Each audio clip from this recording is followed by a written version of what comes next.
So my name is Jenica Brown, and this is my capstone. So in choosing my capstone, the first thing I thought to do was a gymnastics camp because I had done it over the summer for years, and it would be easy, and I could get it done quickly, and that would be it. But as I thought about this, I'm not a gymnast, and I don't want to be a gymnast. And so when I was trying to shape it into this project, I couldn't relate it to anything, and I couldn't lead myself into anything from it. So people kept telling me, like, what's your passion? Like, choose something that you're passionate about. So, dogs. My first thought was I'll just volunteer at a shelter somewhere in Knoxville. And the more I thought about that, the more like I didn't want to do that. So I got online, and I was searching things I could do, and there's different organizations where you can go and socialize dogs and get them ready for adoption and just go walk dogs, things like that. So Kinsley came up to me one day and she said, "Hey, I've got a friend who makes dog treats." And I was like, "Oh my gosh, I can do that." So I was like, all right, I'll make treats and I'll sell them and I'll donate money to a local shelter. It was not until we took my dog to Mike for training, for aggression training. And my mom asked me about my capstone while we were there, and I told him about it, and he told us about Paws and Badges. Paws and Badges is a nonprofit organization who rescues dogs to train them to be PTSD dogs and donate them to first responders and veterans that are suffering from PTSD.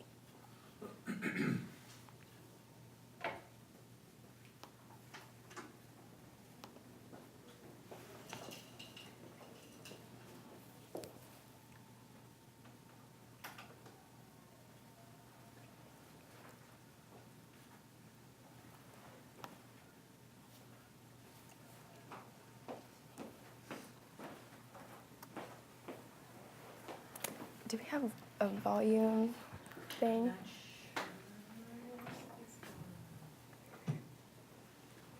Just a second.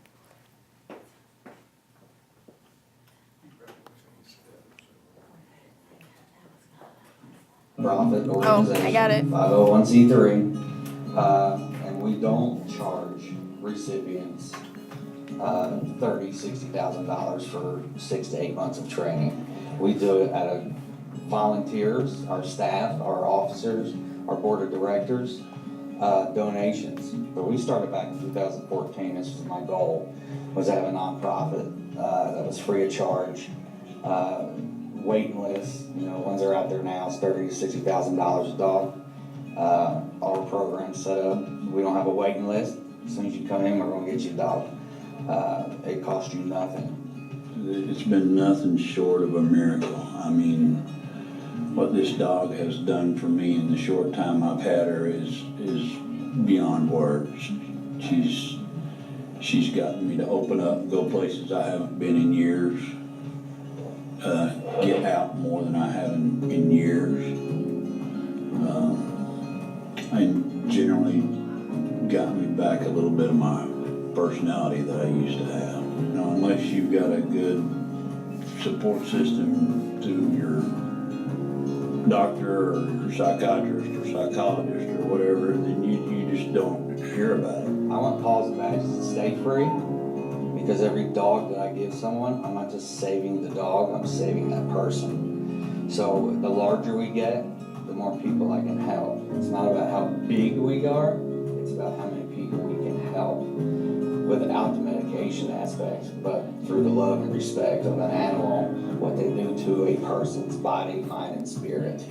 So it's not about Paws and Badges, it's about how we can save someone's life with an animal.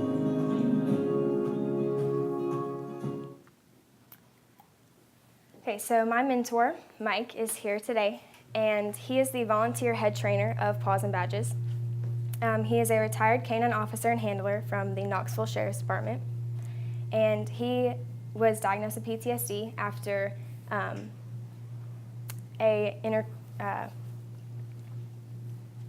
encounter on a call.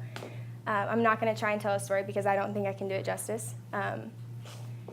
He has worked with his dog, who is now retired with him, for 4.5 years, and has seen the impact that a dog can have on somebody with PTSD.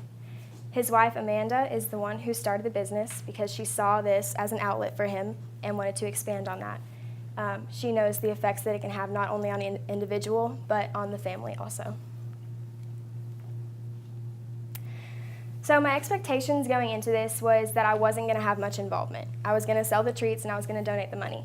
And this changed a lot when I chose Paws and Badges as my organization instead of a dog shelter, because they took me in and they offered me to come to events with them. And so the main event that I went to was Mardi Gras, which is held by the Humane Society. It was in Market Square, and it was voted the best nonprofit organization and had over 60 vendors there for nonprofits. I got to go there and set up my dog treats and watch them display what they have to offer. They also had a dog washing event at Pet Supply over on North Peters Road, where he told me that they raised over $800 just in that one thing. So my fears and concerns going into this was I didn't know where to start. I've never made dog treats. I didn't even know if they were going to hold together long enough to get them to a dog. So I was just concerned about, making the money, making a difference, and having enough to put into it that they knew I was trying. With that, I overcame that. I made over $400 in dog treats alone. I also set up a fundraiser linked to Facebook and their page that made $880. So altogether, I raised $1,338 for their organization. The ultimate goal was $2,000, and I'm not finished yet, so I will make it to $2,000. The impact on me is realizing the capability of dogs. I've always looked at dogs as just these cute little things that I just love with all my heart, but the amount of things that they can do for people is tremendous. They can guide blind and deaf people. They pull wheelchairs and they help during seizures. And there's two kinds. There's civilian PTSD or civilian service dogs, and there's military service dogs, which can calm during anxiety attacks, react to seizures, and wake up from nightmares, and are also there for comfort and support.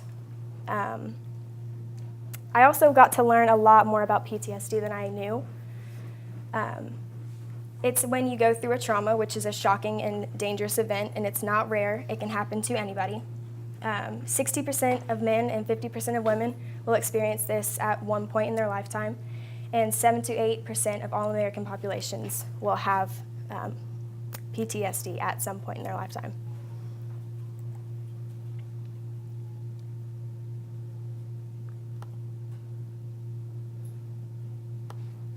When I grow up, I want to be a police officer. When I grow up, I want to work for the FBI so I could go on secret missions. When I grow up, I want to be a detective so I can investigate crimes. I want to be a police officer so I can keep people safe. Because they're brave and I can help catch criminals. When I grow up, I want to be a police officer so I can serve my country. I want to grow up being a cop. Because I want to be in a position of authority. Because girls can do it too. When I grow up, I want to become a police officer so I can become isolated. I want to be a police officer so I can have nightmares. So I can see things that no human being should ever see. So I can become void of emotion. When I grow up, I want to be a police officer because I want to feel the emptiness inside. I'm so sad all the You time. can't just toss me I aside. don't understand what's happening to me. I'll never be the same. I don't even go to family functions anymore. Disassociated. Suicide. Suicide. They betrayed me. I'm not a piece of garbage. No one should have to see what I have seen. I may not be alone, but I am lonely. Help me. Help me.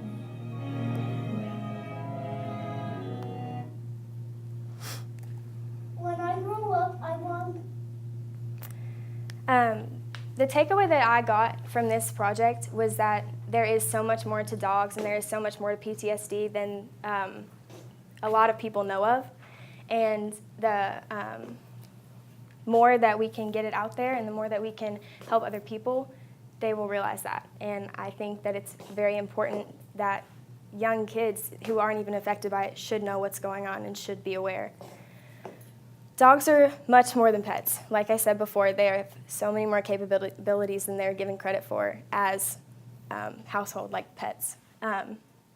Also, you can make a difference. I came into this worrying about how much money I can make them. And whether I got them $20 or $200 or $2,000, it was going towards something that I was passionate about, and that makes a difference in itself. What I would change, I would have started earlier. I would have jumped on this opportunity a lot sooner if I had thought about it and got on it. I would have sold more efficiently. I think I could have reached out a little bit more and probably brought in some more money. And due to my schedule with softball and things like that, I would have had more opportunities to be more involved. In the future, I plan to stay involved with Paws and Badges throughout this summer, and as I go off to college, I plan to do what I can and continue to raise money and also be there. It opened my eyes to a bunch of career opportunities that I can take advantage of, and I think that when I find a spot or find something that I would like to continue, I will continue.